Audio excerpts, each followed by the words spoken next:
Catálogo Divino. En esta quinta temporada escucharás historias de amor, pasión, traición, valentía, sabiduría y perdón.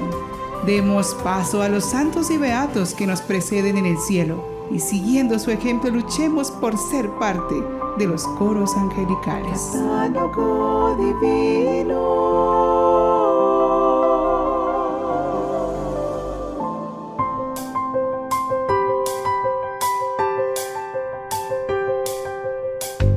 Bienvenidos al Catálogo Divino en este 7 de julio del año jubilar de la esperanza.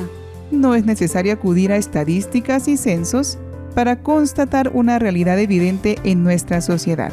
Muchos jóvenes ya no quieren casarse por la iglesia. En una sociedad que promueve el individualismo, la competencia y el éxito como modelo de felicidad, los jóvenes no son capaces de descubrir la belleza del sacramento del matrimonio. Por ello debemos rogar a Dios para que suscite hogares santos, que devuelvan la confianza a los jóvenes y les haga ver que el compromiso y donación del matrimonio conduce a la verdadera felicidad. Esa felicidad plena la encontraron los santos que recordamos en este día. San Panteno de Alejandría, misionero y padre de la Iglesia. Santa Edilburga, abadesa. San Eda de Winchester, obispo. San Willebaldo, obispo. San Melruen, obispo y abad. San Odón, obispo. Beato Benedicto XI, papa. Beato Odino Barotti, presbítero. Beatos mártires Rogelio Dickinson, presbítero. Raúl Milner, padre de familia. Beato Lorenzo Humphrey, laico. Beato Juan José Jux de San Martín, presbítero y mártir. Beata Ifigenia de San Mateo, virgen y mártir. Santos mártires Antonino Fantosati, obispo, y José María Gambaro, presbítero. San Marcos Yi Tienchian, mártir. Santa María Golisi, mártir. Beato Pedro Turrot, mártir. Y la Beata María Romero Meneses, virgen. Cuando las fuerzas japonesas invadieron Papúa Nueva Guinea en 1942, no les gustó la presencia de los sacerdotes. Sospechando de todos los occidentales, muchos de ellos, incluido el obispo, fueron brutalmente interrogados.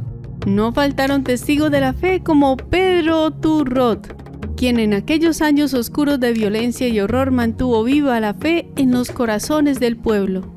Pedro Turrot nació en Rakunai, Papúa Nueva Guinea, en 1912 y pertenecía a la comunidad Tolai, ubicada en el extremo oriental de la isla. Se desconoce la fecha exacta de su nacimiento y bautismo, ya que la documentación fue confiscada por la policía japonesa durante la Segunda Guerra Mundial. Su padre fue Ángelo Tupuya, un respetado jefe y líder local, y su madre María Hatumul. Pedro fue el tercero de 6 hijos.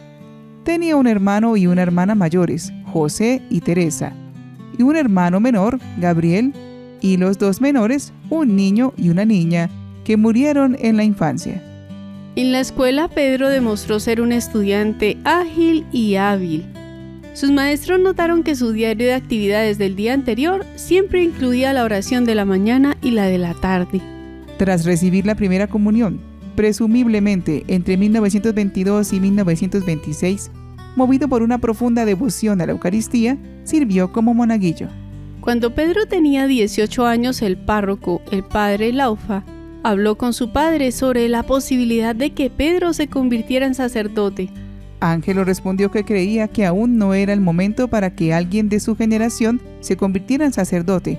Quizás alguno de sus nietos tuviera la misma suerte. Sin embargo, estuvo de acuerdo en que Pedro podía ser catequista. Así pues, en el otoño de 1930, Pedro fue a estudiar a la escuela de catequistas de Taliliga. Pedro se dedicó por completo a sus estudios. Su vida de oración creció con la participación diaria en la misa y la comunión, las paradas regulares en la iglesia para orar durante el día y una mayor devoción al Santísimo Sacramento.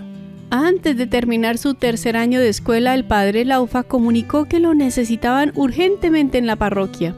Pedro regresó a Rakunai y a los 21 años se convirtió en el catequista más joven. Con humildad y solicitud ejerció este servicio, movido también por una gran caridad hacia los demás, dedicándose sobre todo a los pobres, los enfermos y los huérfanos. A los 23 años se casó con Paula Labarbit y tuvo 3 hijos. En 1942, los soldados japoneses enviaron a todos los misioneros al campo de prisioneros de Bunepop. Al partir, el padre Laufa estrechó la mano de Pedro y le dijo: Pedro, dejo todo mi trabajo en tus manos. Cuida bien de esta gente. Ayúdalos para que no se olviden de Dios. Pedro aceptó voluntariamente esta labor.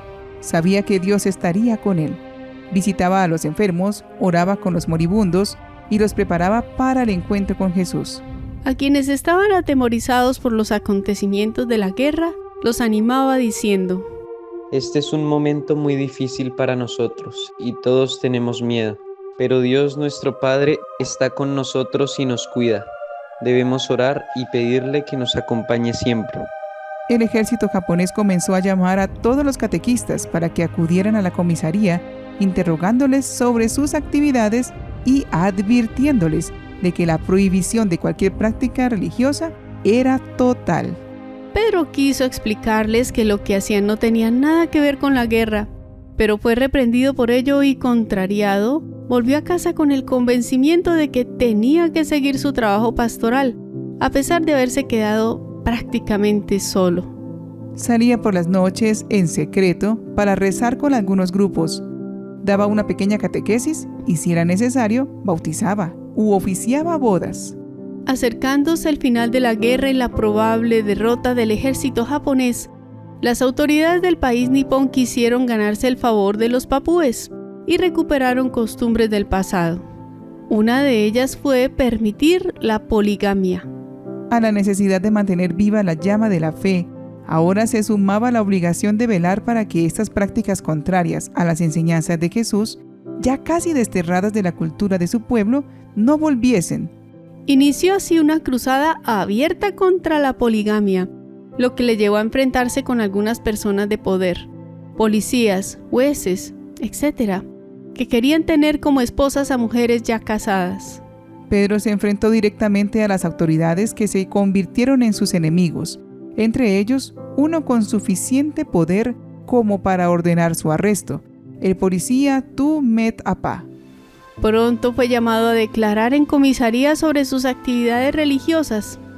Pedro confirmó que seguía haciendo lo que le correspondía como catequista, y al reafirmarse sobre su postura frente a la práctica de la poligamia, tuvieron la excusa perfecta para retenerlo. Por estas razones, en 1945 fue arrestado y condenado a 2 meses de prisión. Durante este tiempo en prisión pudo recibir la visita de su madre, su esposa y sus hijos. Durante el tiempo de internamiento mostró una actitud serena y una clara convicción de que había hecho lo correcto. Nunca mostró arrepentimiento y se mantuvo firme en su fe y sus obligaciones como catequista. Al jefe de la aldea que fue a verlo, Pedro le dijo: Estoy en prisión por culpa de los adúlteros y de los servicios religiosos.